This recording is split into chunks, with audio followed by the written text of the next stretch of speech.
A wani ƙaramin ƙauye da ke tsakiyar jeji, akwai wani tsoho wanda kowa ke ganin girmansa, mai suna Malam Musa. Malam Musa babban manomi ne, yana da tantabaru da yawa, amma akwai wata tantabara fara mai idanu masu haske wacce ta fi sauran bambanci. Bata cika shiga cikin sauran tantabarun ba, kuma galibi tana zama ne a saman wata bishiya mai tsayi a bayan gidan Malam Musa. Mutane sun santa, amma babu wanda ya san sirrin da take ɗauke da shi. Wata rana sai fari mai tsanani ya afkawa ƙauyen. Amfanin gona ya fara mutuwa, ruwa ya yi ƙaranci, kuma mutane suka fara shiga cikin damuwa.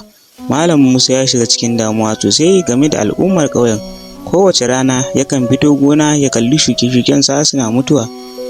A wata safiya mai zafi, yayin da Malam Musa ke zaune a ƙarƙashin bishiyar nan ta baya, tantabarar nan fara ta sauko, ta fara yi masa gunaguni a kunnensa kamar tana magana da shi. Malam Musa, wanda aka san shi da fahimtar halittun Allah, ya fahimci wani saƙo. Tantabarar nan ta nuna masa hanya zuwa wata kogo mai duhu wacce ke ɓoye a cikin dutse mai girma. Malam Musa ya bi ta cikin tsoro da kuma sha'awa. Ya shiga kogon. Kogon ya yi duhu sosai, kuma ya ji wani sanyi mai ban mamaki. Yana ci gaba da tafiya, sai ya fara ganin wani haske mai rauni daga nesa. Abin da ya gani ya ba shi mamaki matuƙa. A tsakiyar kogon akwai wani rami wanda ke cike da ruwa mai tsafta, yana gudana a hankali. Ruwan ya yi sanyi, kuma ya kasance abin al'ajabi a cikin irin wannan fari. Malam Musa ya fahimci cewa tantabarar nan ba kawai dabba ba ce, sai dai ta zama 'yar saƙo daga Allah, wanda aka aiko don ceton ƙauyen. Ya ɗebo ruwa ya koma ƙauyen.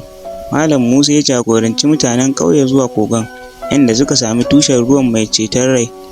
Suka fara ɗebo ruwan, suka shayar da dabbobinsu, suka kuma shayar da gonakinsu. A hankali ƙauyen ya fara murmurewa daga fari. Tantabarar nan fara kuwa, bayan ta tabbatar da cewa an sami mafita, ta tashi sama ta ɓace cikin sararin samaniya. Ba a sake ganin ta ba. Labarin tantabarar da sirrin kogon ya zama abin tunawa ga mutanen ƙauye. Ya nuna yadda Allah ke taimakon bayansa ta hanyoyin da ba su zato, kuma yadda alamomin rahama ke iya bayyana a cikin halittu masu sauƙi.